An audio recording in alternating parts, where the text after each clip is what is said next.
This is Ilocos News Online. May we request, Mr. Chair, to the DPWH, because as of the present, the concentration of the national government, particularly in the Sumbong sa Pangola, I believe that is the program now, is confined on flood control projects, Mr. Chair. This representation received an alarming report from credible persons, Mr. Chair, that there are ghost projects within the province of Ilocos Norte, including Lawag City. But it is not a flood control project.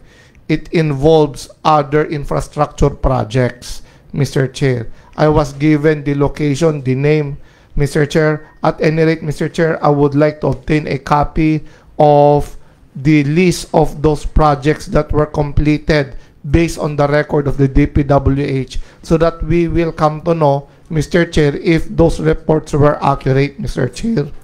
What year, Apo?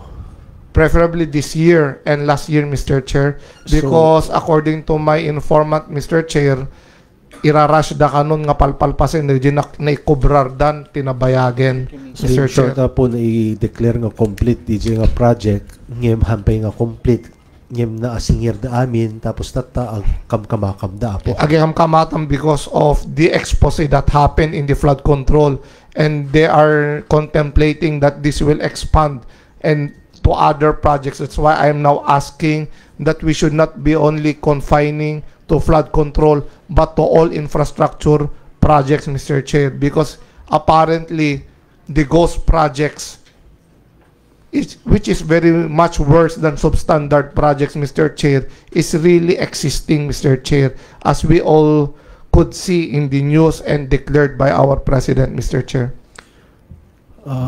Is there an objection, Apo, with the request given by Honorable Jason Pereira of his request from the DPWH Region 1? Yes, Mr. Chair. Thank you, Mr. Chair. No objection. Motion is approved.